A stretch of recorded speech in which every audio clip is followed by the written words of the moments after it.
Os fynnwch chi unrhyw band, be di'r peth gweithio am fod mewn band, mi fydd gorfod cario offeryn a trwm I bob man yn uchel ar ei restr nhw. Ond mae y lle am ddatrys y broblem a ffurfio band arbennig o ddiog. Efo'r offeryn a diweddara ar y farchnad fydd I gyd yn ffitio yn y cwdyn bach yma. Yn y gobaith o gael perfformiad unigryw fydd yn tyfu o wsos I wsos. Hyd yma, da ni wedi gweld Chris Jones a'i drums Clip-It, a'r cynhyrchydd Kevin Jones efo'r gitar jamstick ysgafn. Mae'r hogian dal I jamio, felly tro pwy fydd I heddiw I agor I Jambag. O, hwnna'n briliant.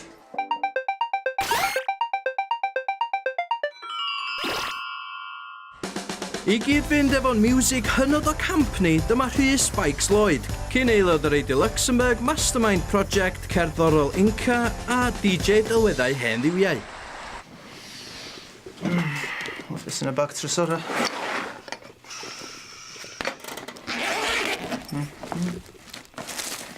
Eitha da. Hen ffrind ni, Bob Moog. Efo pilwch. Yn compact de, cymharu ar fersiwn cynta ar Moog oedd tua seis y stafell yma. Oes na modulation yn nhw, ond gysio sy'n medru gael ei blygio fewn, felly. Mae o'n fach a digon ysgafn. Beth I bod yr ochrau mewn bren, fath ar ei greiddiol Moog hefyd. Mae'n bach o signature, felly. Dyma'r Werkstatt, peiriant synth analog fydd rhoi twist electroneg i'r jam. Mwyn cadw at y rheola, bydd rhaid clywed ei sŵn o ddigon clir ac I bopeth ffitio yn y Jambag. Felly mae system PA allan ohoni. Nawn ni weld sy'n mae o'n swnio. Drwy amp pot jam hanner watt. Dal. Amser cael jam efo jam jar, felly. Ie. Mae'n deadladu circuit board bach efo amplifier, felly. Do! Pocket amps. Y jam jar ydy hwn o Llangefni o bob man. Mae'r amp wedi ddilynio'n arbennig ar gyfer gitar, lle gallwch chi newid lefel y sain. Ond drwy'r Moog fydd Spikes yn clywed I brif potential o heddiw. Mae'n gwybod am yr gwydyr, ond... Mae'n edrych digon dal, felly. Mae pethau bach, tyd, maen nhw'n gwneud sŵn da I ni. Oce, ni'n cael specs yma hwn yn swnio. Arwydd da. Jack yn syth i'r jam jar batri 9 volt. Mae gan Spikes awr I arfer efo'r Werkstatt cyn ymuno yn y jam. So dwi'n meddwl bydd y Moog yn gweithio. Bydd o'n ddiddorol. Gyda gennau'r ffyr bob yn gweithio. Mae diddorol yn un gair?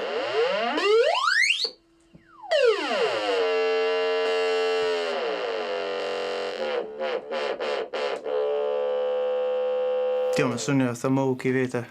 Mae'r sŵn bleeps a sweeps yna, ond... Ie, diolch efo'r sŵn cynnas na. Oedd... Mae Moog yn gael ei adnabod I, felly. Mae Chris a Kev yn dal I jamio, a'r ddau yn edrych ymlaen I gael aelod arall yn fuan. Be dwi'n isgwyl gen The Mad Professor Spikes, nid o weithach, dwi'n meddwl. Neu nid o soundio'n well, illa neitho jyst ifnio dros y crap da ni'n chwarae, a nid y holl beth soundio yn well. Bysa hwn yn medru newid fytha'r signal a sut mae'r signal mynd o un rhan o'r peiriant i'r llall, felly. Calonogol.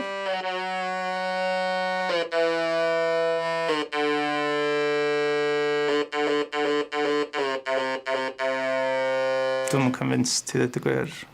Os nad ydych chi chwaith, dilynwch chi'n Twitter ni weld fideo arall o'r synth yn ei holl ogoniant. Na, wir rwan, mae werth I chi wneud. Nôl at Spikes ac mae wedi ffendio'r allweddau wythnodyn efo glaid, ond ydy o'n hapus. O ran yr amp bach na, hwnna'n reit da felly, ond ar yr inspection cynta, the man from Del Monte, he say no, de. Hapus neu beidio, a man from Del Monte has to join a jam. Oedd yn swnio dipyn fel reggae tro dwytha. Smai o ciach, chi'n iawn? Mae'r gath di marw dod o drwy ag y studio, lle? Do.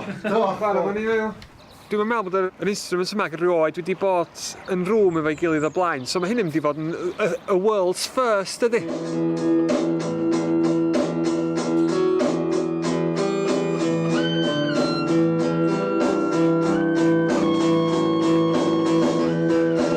Nes I ymuno efo'r hogiau I jamio a do, nath pethau ddim yn swnio'n gret fynd o waith. Shoddi, dweud y gwir.